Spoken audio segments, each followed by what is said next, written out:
Subscribe my channel and press the bell icon for never miss another update. इस video में हम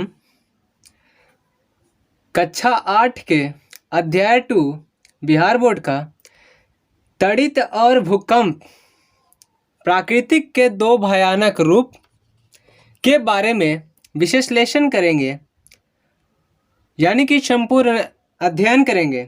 तो बिना देर किए चलिए हम स्टार्ट करते हैं। क्योंकि यह चैप्टर बहुत लंबा है तो थोड़ा सा ड्यूरेशन बढ़ा सकता है, तो कृपया वीडियो को अंतिम तक जरूर देखें। तो चलिए स्टार्ट करते हैं।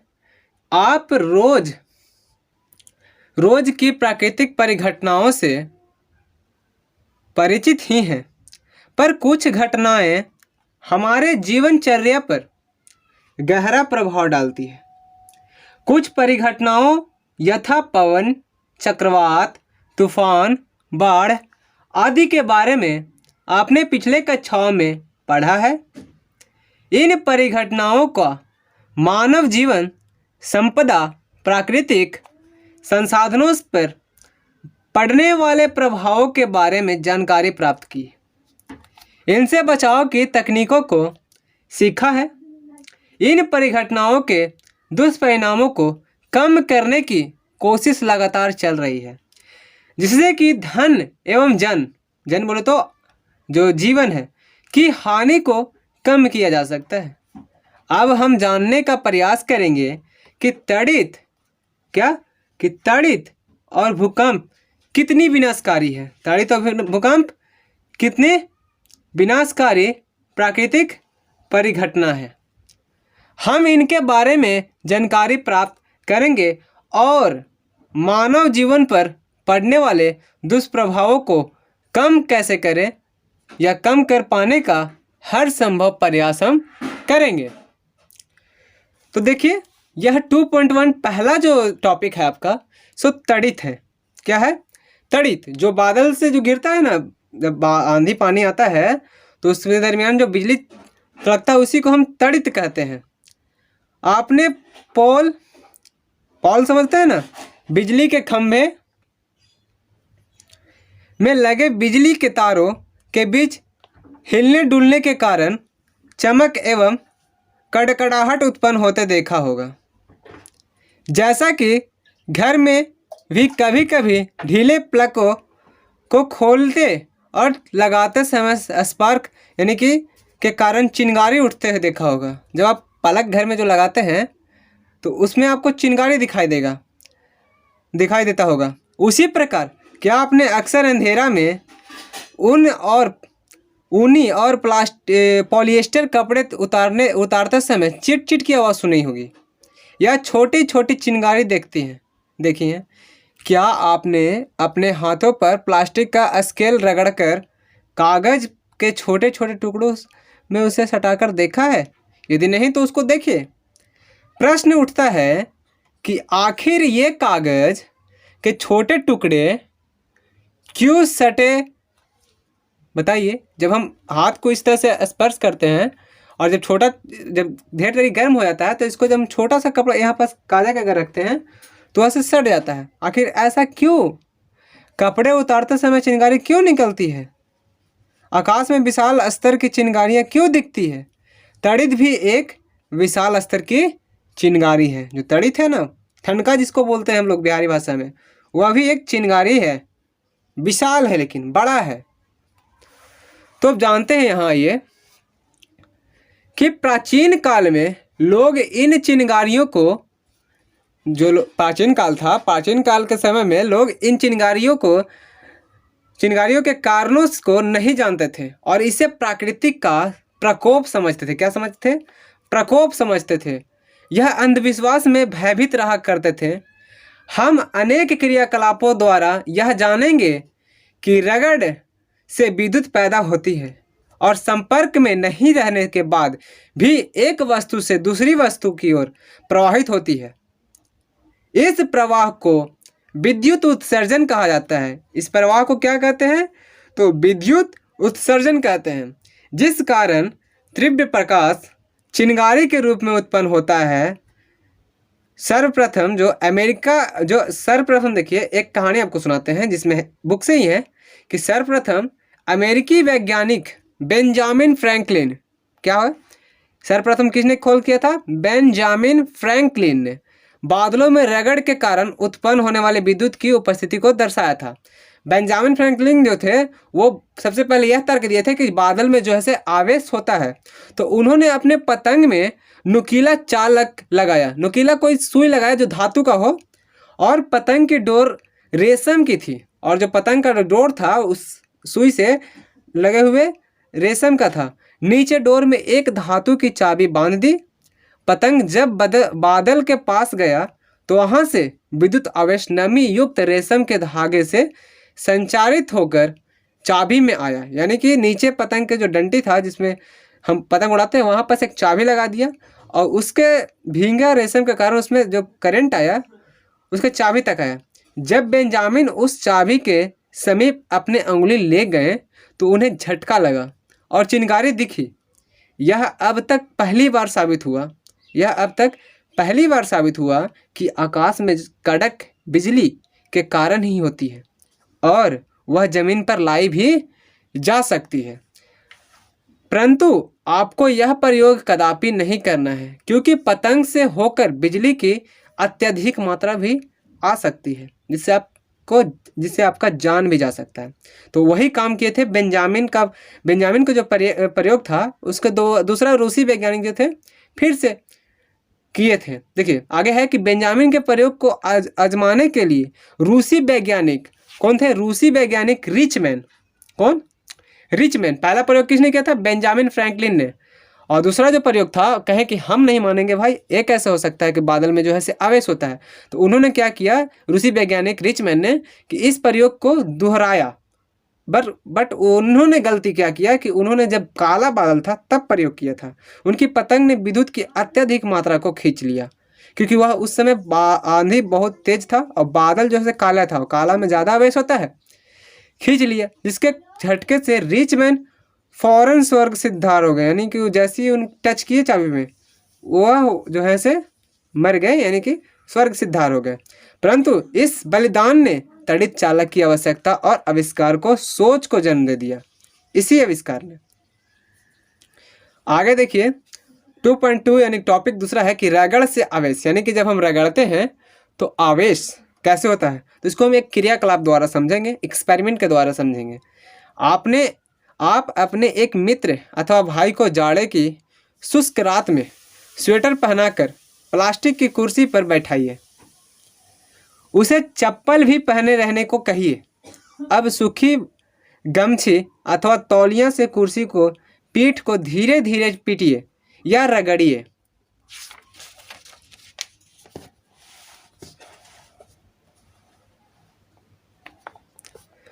थोड़ी देर तक ऐसा करने के बाद आप टेस्टर उसके शरीर से सटाइए। टेस्टर का बल्ब जो है जल उठेगा। यदि कमरा अंधेरा हो तो यह प्रयोग और भी रोचक हो जाएगा।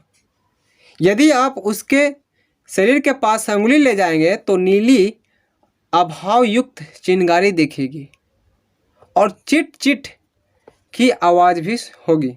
आप हल्का झटका भी महसूस करेंगे।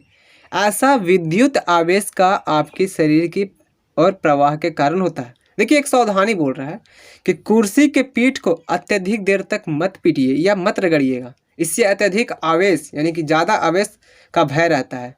नंगे पैर रहने से आपको तेज झटका भी लग सकता है, इसलिए थोड़ा सावधानी बरतिएगा।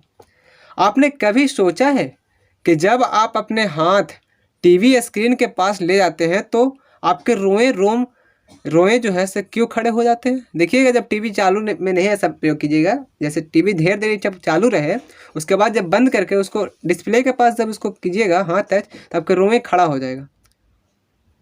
तो ऐसा क्यों होता है? तो आवेश के कारण ही होता है।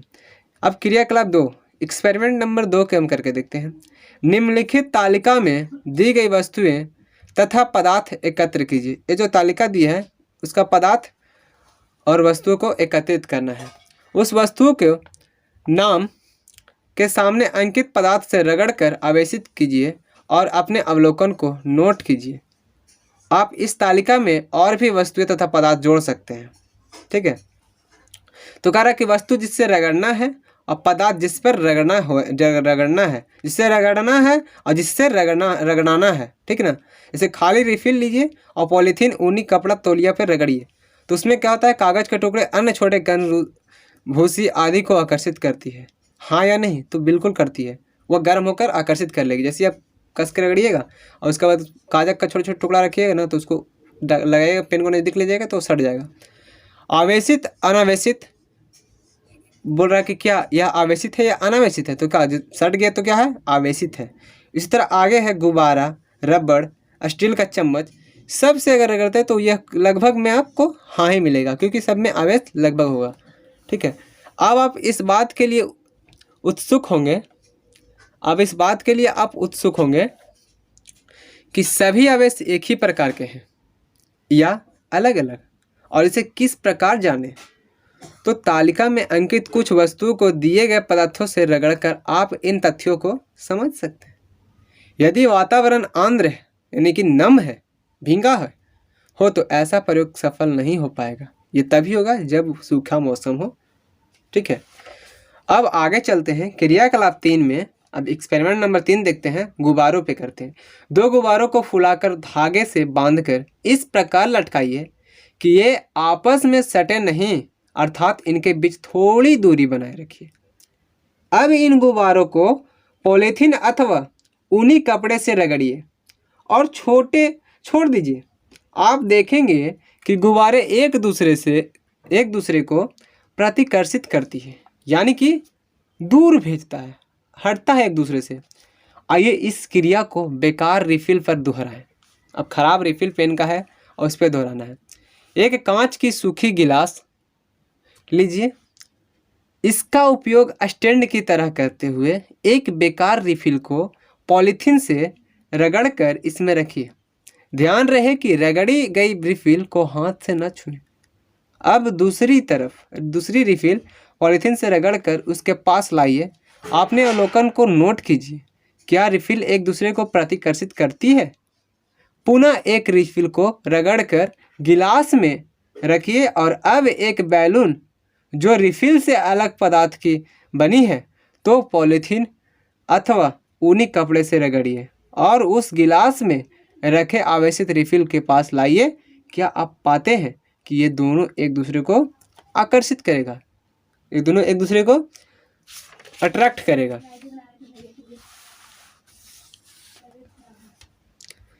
आइए इन तीनों क्रियाकलापों को अवलोकन पर विचार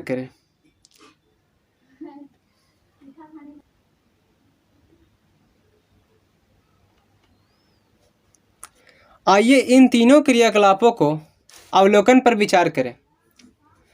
समान पदार्थ से रगड़े गए गुब्बारे ने एक दूसरे को प्रतिकर्षित किया, यानी कि एक जैसा अगर कोई गुब्बारे को रगड़ते हैं तो ये एक दूसरे को हटाएगा, मतलब दूर भागेगा। और समान पदार्थ से रगड़े जाने के कारण समान आवेश पाकर एक रिफिल ने दूसरे रिफिल को प्रतिकर्षित किया, यानी कि दूर भगा दिया। परंतु एक गुब्बारे और रिफिल ने असमान आवेश होने के कारण एक दूसरे के आकर्षित किया।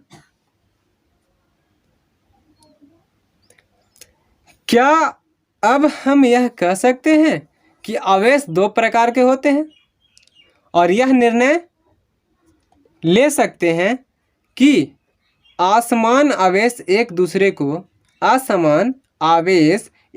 को आकर्षित करता। देखिए नोट पॉइंट, जो असमान है, अनलाइक चार्ज एक दूसरे को अट्रैक्ट करेगा। देखो असमान आवेश एक दूसरे को क्या करेगा, आकर्षित, और समान आवेश एक दूसरे को प्रतिकर्षित करेगा। नोट करने वाला पॉइंट ये है कि समान आवेश एक दूसरे को आकर्षित, जो असमान है माने कि like charge attract each other and unlike charge repel each other, यानी कि जो असमान आवेश है एक दूसरे को आकर्षित करेगा और समान आवेश यानी कि एक जैसा आवेश एक दूसरे को प्रतिकर्षित करेगा, यानी दूर भगाएगा। और असमान आवेश एक दूसरे को नजदीक आएगा। अब आगे आइए, मान्यता के अनुसार कांच की रड को रेशम के कपड़े से रगड़ने पर यह धनावेश अर्जित कर लेता है। आप इसकी जांच भी आगे कर पाएंगे। ठीक है, अब हम एक्सपेरिमेंट नंबर 4 यानी कि क्रियाकलाप 4 करके देखेंगे। अब पॉलीथीन से रगड़ी गई रिफिल को धागे से बांधकर लटका दीजिए और इस समीप रेशमी कपड़े से रगड़ी गई कांच की छड़ लाइए। आप क्या पाते हैं, रिफिल और कांच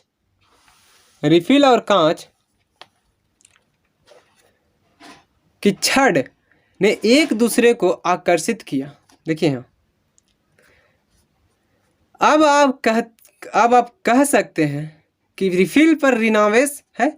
रगड़ के कारण उत्पन्न आवेश उन्हीं दोनों वस्तुओं पर जमा रहते हैं। ये स्थिर होते हैं और स्वयं गति नहीं करते। जब कोई अनावेशित अथवा सुचालक वस्तु उससे सटा दी जाती है तो आवेश उस सुचालक में प्रवाहित होने लगती है। और हमने पिछली कक्षाओं में विद्युत परिपथ के अनेक प्रयोग किए हैं। उसमें प्रवाहित होने वाली विद्युत धारा जिससे बल्ब जलता है अथवा वस्तु गर्म हो जाती है, वह कुछ नहीं, आवेश का प्रभाव ही है। ठीक है, अब 2.3 टॉपिक नंबर 3 देखते हैं, जिसमें आवेश का स्थानांतरण कैसे होता है, ट्रांसफर कैसे होता है, जो आवेश है वो ट्रांसफर कैसे होता है। तो क्रियाकलाप 5 के द्वारा हम समझते हैं कि कैसे इसका आवेश का जो है ट्रांसफर होता है। तो प्लास्टिक अथवा कांच की चौड़े मुंह वाली पारदर्शी बोतल लीजिए। मुंह के साइज से थोड़ा बड़ा गत्ते यानी कूट का टुकड़ा काट लीजिए। अब एक लोहे के पेपर कील को उलटकर ऊपर नीचे हुए जैसे संरचना बना दीजिए। इस तरह से आप संरचना बना दीजिए। ठीक है, दूसरे सिरे में 2 एल्युमिनियम की पत्ती का टुकड़ा इस प्रकार घुसाइए कि गत्ते के लंबवत रहे, बिल्कुल इस तरह से सुई जैसा बना के। अब आप पूर्व की भांति बेकार रिफिल को आवेशित कर पेपर क्लिप के पत्ते को ऊपर वाली छोर पर सटाइए। ये जो एल्युमिनियम का पेपर है, इसके ऊपर आप रगड़ कर रिफिल को सटाइए। एक दूसरे आप देखिए कि क्या एल्युमिनियम की पत्ती के टुकड़े पर कोई प्रभाव पड़ा। क्या पत्ती के टुकड़ों ने एक दूसरे को प्रतिकर्षित किया। अब आप रेशम के टुकड़े से रगड़ी गई कांच की छड़, रगड़ी गई बैलून आदि को क्लिप के रूप में हिस्से से सटाकर आप प्रशिक्षण कीजिए कि क्या हर स्थिति में पत्ती का टुकड़ा एक दूसरे को प्रतिकर्षित ही करता है। क्या आप कह सकते हैं कि आवेशित वस्तुओं से आवेश सुचालक हुक से होकर एल्युमिनियम की पत्ती के टुकड़ों को आवेशित कर रहा है और समान आवेश होने के कारण ये एक दूसरे को प्रतिकर्षित कर रहे हैं।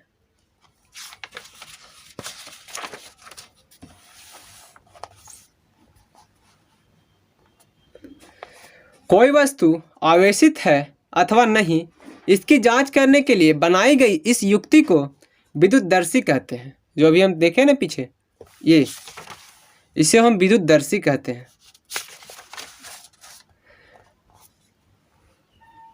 विद्युतदर्शी कहते हैं। साथ ही हमें यह भी पता चला कि सुचालक वस्तु से होकर आवेश का स्थानांतरण होता है, मतलब कि एक जगह से दूसरी जगह ट्रांसफर होता है। अब आप कील के ऊपरी सिरे को अपने हाथों से छूइए। आप देखेंगे कि पत्ती का टुकड़ा अपने पूर्व की अवस्था में चला गया। इसका अर्थ है कि पत्ती के टुकड़ों को आवेश आपके शरीर में आया है और वह अनावेशित हो गया। यह आवेश हमारे शरीर से होकर पृथ्वी में चला गया। किसी आवेशित वस्तु से आवेश को पृथ्वी में भेजने की प्रक्रिया को भूसंपर्कन कहते हैं। क्या कहते हैं? भूसंपर्कन। जो आवेशित वस्तु को आवेश को पृथ्वी में भेजने की प्रक्रिया को क्या कहते हैं? भूसंपर्कन। विद्युत परिपथ में किसी गड़बड़ी के कारण उत्पन्न होने वाली आघात से बचने के लिए हम घरों में भूसंपर्कन की व्यवस्था करते हैं, जिसे अलग से चापाकल जैसा गड्ढा करके उसमें तार को अंदर डाला जाता है। जिससे जो भी अगर शॉर्ट सर्किट होता है तो उससे जो है बिजली धरती के अंदर चला जाता है, अर्थिंग जिसको कहते हैं।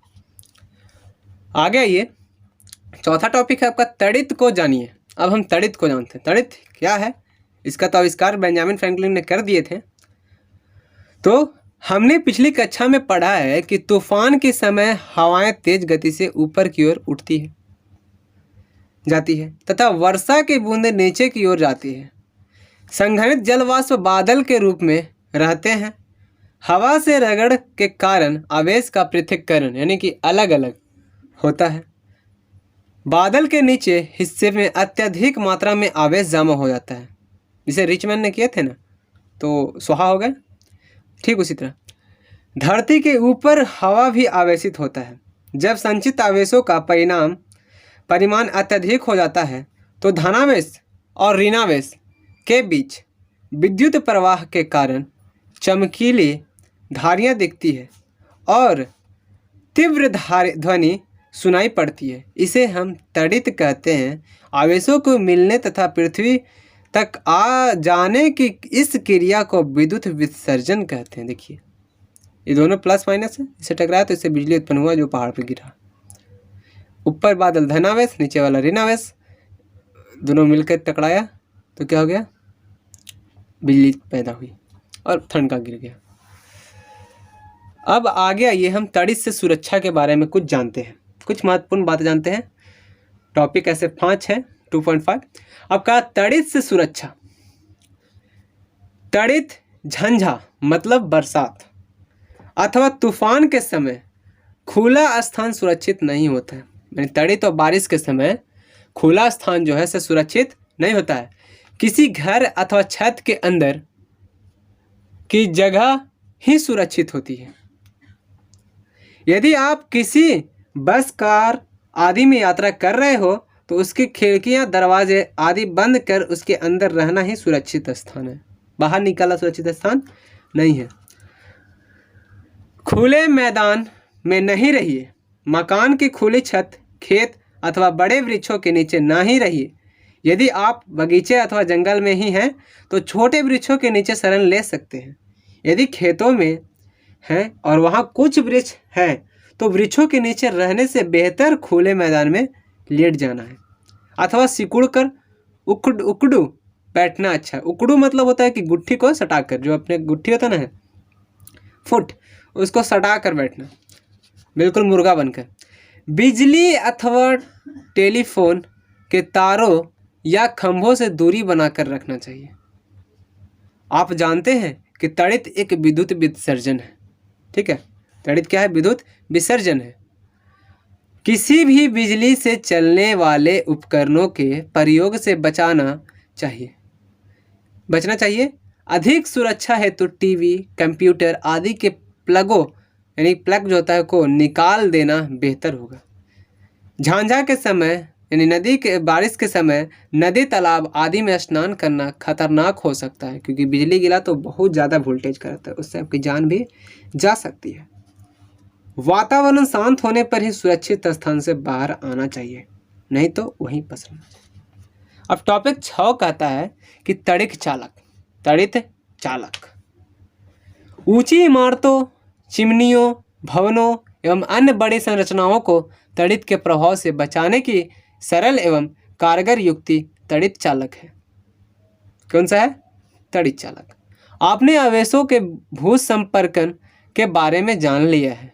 यदि अवधारणा इस युक्ति के निर्माण में सहायक हुई तो भवन के सबसे ऊपरी हिस्सों से कुछ ऊपर तांबे के मोटे तार की 3 नुकीला संरचना लगाई जाती है। त्रिशूल के जैसा देखेंगे, आपको मंदिर में ज़्यादातर मिल जाएगा या बड़ा बिल्डिंग में आपको मिलेगा। उस नुकीली संरचना से तांबे का पत्थर जोड़कर इसे जमीन के नीचे 3 से 4 फीट ले जाकर तांबे के प्लेट से जोड़कर मिट्टी से ढक दिया जाता है। अब तो 3 से 4 फीट नहीं बोले तो अब लगभग एक कल का सामान, जितना आपका चापाकल बोरिंग होता है उतना सामान करके उसके अंदर डाल दिया जाता है। जिससे क्या होता है कि जब भवन, इमारतें आदि तड़ित सुरक्षित हो जाती है, क्योंकि इससे तांबे की परत से होकर आवेश पृथ्वी में चला जाता है। मतलब कि जब तड़ित आपको गिरेगा, ठनका जब आपके घर पे गिरेगा तो तांबा जो है से आकर्षित कर लेगा और उसका सारा बिजली जो है सो धरती के अंदर समाहित हो जाएगा और न्यूट्रल हो जाएगा। ठीक है, इससे भवन, इमारत आदि तड़ित सुरक्षित हो जाती है, क्योंकि इस तांबे के पत्थर से होकर आवेश पृथ्वी में चला जाता है। क्या आप बता सकते हैं कि तड़ित यानी झंझा बारिश के समय इस तार को नहीं छूना चाहिए? क्योंकि अगर हम छुएंगे तो स्वर्ग सिद्धार हो जाएंगे। घर में लगे पानी के पाइप को छूना भी आपको हानि पहुंचा सकता है। बारिश के समय में आप नहीं छुइएगा। अब 7वां टॉपिक है भूकंप। भूकंप भी बहुत ही महत्वपूर्ण टॉपिक है। देखिए, आपने बादलों की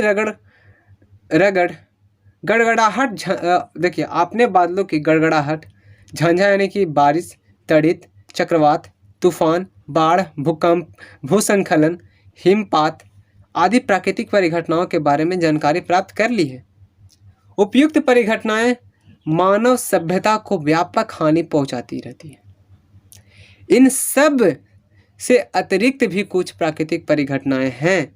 आइए इन परिघटनाओं को मौसम संबंधित एवं भूगर्भीय परिघटनाओं में विभाजित कर एक तालिका बनाएं। देखिए, तालिका है मौसम संबंधित और भूगर्भीय। भूगर्भीय मतलब धरती से रिलेटेड। चक्रवात, वर्षा, ये जो है से मौसम संबंधित है। भूगर्भीय है यानी कि भूकंप। समझ में आया? अब इस तालिका को आगे बढ़ाने का प्रयास कीजिए। आप और अगर जानते हैं तो इसमें और आगे बढ़ा सकते हैं। उपयुक्त परिघटनाओं से कुछ तो मानव सभ्यता के लिए लाभकारी है और कुछ अत्यधिक विनाशकारी भी। जैसे देखिए, चक्रवात विनाशकारी, लेकिन वर्षा मानव के लिए उपयोगी है। भूकंप विनाशकारी है। विज्ञान एवं तकनीकी के विकास से हमने कुछ प्राकृतिक परिघटनाओं की भविष्यवाणी करना सीख लिया है, जिससे हम धन जन की व्यापक हानि से कुछ बचाव कर पाते हैं। पर कुछ ऐसी भी प्राकृतिक घटनाएं हैं जिसकी भविष्यवाणी अभी तक कर पाना संभव नहीं हो पाया है। इसमें से एक परिघटना का सबसे बड़ा एग्जाम्पल जो है परिघटना का, यह है भूकंप। भूकंप का भविष्यवाणी अभी तक नहीं कर पाया जा सकता है, कभी भी नहीं किया जा सकता। कोई बोलता है कि कल भूकंप आता तो फॉल्स है, बिल्कुल विश्वास नहीं कीजिए, क्योंकि भूकंप आने की कोई भी सूचना नहीं दे सकता। हाँ, बाद में इसको नापा जाता है कि कितना तीव्र से आया है, तो आगे बताएंगे। देखिए, भूकंप क्या होता है, भूकंप होने से क्या होता है, इसके प्रभावों को कम से कम करने के लिए हम क्या क्या कर सकते हैं, इसके बारे में हम आगे चर्चा करेंगे। तो देखिए, चित्र 2.5 में आपको भूकंप के विनाश का चित्र दिखाया गया है, जो आपको दिख रहा है। देखिए, यह जो चित्र है से बिहार का है। 1934 में बिहार में आया विनाशकारी भूकंप, 1990 में आया भूकंप, 2001 में आया गुजरात के भूकंप आदि को फोटो जमा करने का प्रयास कीजिए। मतलब आप गूगल से डाउनलोड कर लीजिए या पेपर ऊपर है, अगर उतना पुराना तो नहीं होगा तो गूगल से डाउनलोड कर सकते हैं। सितंबर 2011 में बिहार में आए भूकंप को आपने महसूस किया होगा। इसकी तीव्रता अगर नहीं तो अपने माता पिता से पूछिए। इसकी तीव्रता एवं केंद्र के संबंध में जानकारियाँ इकट्ठा कीजिए नेट से। भूकंप क्या होता है? भूकंप पृथ्वी का कंपन अथवा कोई झटका होता है जो पृथ्वी के भीतरी गहराई में गड़बड़ी के कारण उत्पन्न होता है। भूकंप अक्सर आते रहते हैं, पर हम हमेशा उसे महसूस नहीं कर पाते हैं। कभी कभी जीवन तथा संपत्ति का क्षति पहुंचती है। ऐसा क्यों? आइए हम 9वां टॉपिक जानते हैं, भूकंप और उसके कारण। भूकंप के संबंध में प्राचीन काल से कई जो है कथाएं प्रचलित हैं, जिनका कोई वैज्ञानिक आधार नहीं है, जिनका कोई भी वैज्ञानिक तर्क नहीं है अभी तक। अतः इसके कारण समझने हेतु पृथ्वी की संरचना जानना जरूरी है। ठीक है, जो पृथ्वी का जो स्ट्रक्चर है उसका जानना हमें बहुत जरूरी है। देखिए, यह पृथ्वी का है, इसमें से हम आधा काट के निकाल दिए इस तरह से। अब इसको जो है आसानी से दिख सकता है। भूपरपट्टी, ठीक है, पृथ्वी की संरचना इस तरह से है। देखिए, अब जैसा कि चित्र में स्पष्ट है कि पृथ्वी की परत टुकड़ों में विभाजित है, जिसमें प्रत्येक टुकड़ों को प्लेट कहते हैं। प्रत्येक टुकड़ा जो है उसको हम क्या कहेंगे, प्लेट कहते हैं। यह प्लेट निरंतर धीरे धीरे गतिमान रहती है। गति के कारण ये कभी एक दूसरे से रगड़ खाती है। देखिए क्या होता है कि धरती के अंदर महादेश जितना बड़ा बड़ा चट्टान रहता है और ये तैरते रहते हैं, और जब इस साइड से आपका पार हो गया तो पता चल नहीं भूकंप आएगा, आपको इधर आया इससे पार हो गया तो आपको भूकंप पता नहीं चलेगा। लेकिन जब हल्का इस तरह से आया, हल्का भी टकरता तो जो वहाँ से भूकंप होता है उसी को हम भूकंप कहते हैं, जो तरंग उत्पन्न होता है। यह प्लेटें निरंतर धीरे धीरे गतिमान रहती है। गति के कारण ये कभी एक दूसरे से रगड़ खाती है अथवा एक दूसरे से टक्कर के कारण भूपटपट्टी के विक्षोभ उत्पन्न होता है, यानी कि तरंग उत्पन्न होता है। यही विक्षोभ पृथ्वी की सतह पर भूकंप के रूप में दिखाई देता है। देखिए टकराती प्लेट इस तरह से टकराती है, रगड़ खाती प्लेट यानी कि ये इधर से आया चल गया तो कम हानि हो, लेकिन जब टकराती है तो विनाश बहुत भयंकर होता है। पृथ्वी के प्लेटों को गतियाँ, रगड़ी एवं टकरी प्लेटें का ये चित्र है। पृथ्वी के भूपटपट्टी पर कंपन ज्वालामुखी के फटने, उल्कापिंड के पृथ्वी से टकराने अथवा किसी भूमिगत नाभिकीय विस्फोट के कारण भी उत्पन्न होता है। जैसे परमाणु का प्रशिक्षण कभी कभी होता है तो समुद्र में, तो बहुत बड़ा सुनामी या भूकंप आ जाता है। परंतु अधिकांश भूकंप पृथ्वी के प्लेटों की गति के कारण होता है। कुछ मानव के कारण होता है, लेकिन अत्यधिक जो है सब प्लेटों को टकराने के कारण ही होता है। जहाँ प्लेटों की सीमाएं दुर्बल क्षेत्र में होती है वहाँ भूकंप आने की संभावना अधिक होती है। रेडियो या टीवी से घर या मकान बनाते समय भूकंप जोन की जानकारी अवश्य प्राप्त कर लें। ऐसा विज्ञापन आपने सुना होगा कि भूकंप जोन से संबंधित भारत का मानचित्र आपकी भूगोल की किताब में दिया गया है। उस मानचित्र में अपने राज्य की स्थिति का पता लगाइए कीजिए। अपने राज्य में आपके ज़िले में की स्थिति किस जोन में है इससे भी पता करने की कोशिश कीजिए। किसी भूकंप की शक्ति के परिणाम को रिक्टर पैमाने पर व्यक्त किया जाता है। रिक्टर स्केल होता है एक, उसी पे भूकंप कितना तीव्र से आया है उसी से पता चलता है। आप क्या कीजिए कि गूगल से डाउनलोड कर अब तक कि जितना भी बिहार में भूकंप आया है, जितना बार भी जिस स्थान पर आया है, कितना मतलब कि कितना जो है से तेज भूकंप आया है, उसका पैमाना रिक्टर स्केल पर कितना पैमाना है, उस पर कितना क्षति हुआ है, कितना जान मन का हानि हुआ है, वो आप गूगल की सहायता से या नेट के सहायता से सर्च करके इसमें लिखिए। तिथि भी इसमें डाल दीजिएगा, स्थान जहां भूकंप आया था, राज्य जिस राज्य में वो हुआ था, रिक्टर पैमाने पर माप कितना आया था, मैंने आप पूरा इंडिया का निकालना है आपको, और साथ ही उसमें क्षति में क्या क्षति हुआ था, कितना क्षति हुआ था जान मन का, वो इस सारणी में आपको बनाना है। तो आप बनाकर प्रोजेक्ट को आप कमेंट बॉक्स में उसको पेस्ट भी कर सकते हैं। आगे आप देखिए हम अब लास्ट है जो आपको बताते हैं कि भारत में आए भूकंप की सूची, 10वां टॉपिक जो है कह रहा है कि भारत में आए भूकंप की सूची रिक्टर पैमाने के मापन के साथ आपको दिखाई देगा। ठीक है, देखिए यही है रिक्टर स्केल, भूकंप मापी यही है जिस पे आपको भूकंप आने के बाद पता चलता है कि कितना मतलब कि कितना स्पीड से आया है, कितना इसका तरंग है, कितना नुकसानदायक होगा, यहीं से पता चलता है बाद में। अब कह रहा है कि उपयुक्त तालिका से स्पष्ट है कि रिक्टर पैमाने पर अधिक माप ज़्यादा क्षति पहुंचाती होगी। जहां मतलब कि ज़्यादा माप आता है रिक्टर स्केल पर तो क्षति जो ज़्यादा पहुंचेगा। प्रारंभ में भूकंप मापने की विधि मालूम नहीं थी। विज्ञान एवं तकनीकी विकास के क्रम में रॉबर्ट मैनलेट, जॉन फिल्व, थुइंग और ग्रेक ने सहयोग से सतह भूकंप मापी विकसित किया गया। भारत में मिल्स भूकंप मापियों का उपयोग प्रारंभ हुआ जो 1905 में शिमला, मुंबई और कोलकाता की वेधशालाओं में, वेधशाला बोलते तो लेबोरेटरी में थुइंग भूकंप मापी लगाए गए। इसके बाद अन्य भूकंप मापियों का प्रयोग प्रारंभ हुआ। आगे देखिए कि भूकंप से बचाव आप क्या क्या कर सकते हैं। तो क्या आपने सोचा है कि गड्ढे वाली जगहों को भरकर तालाबों एवं पोखरों के समीप घर बनाने से क्यों बचा जाता है। देखिए जहाँ पर अगर गड्ढा है, तालाब है, वहाँ पर पानी भरा रहता है बहुत समय से, तो वहाँ पास मिट्टी डाल कर घर नहीं बनाना चाहिए। ऐसा क्यों?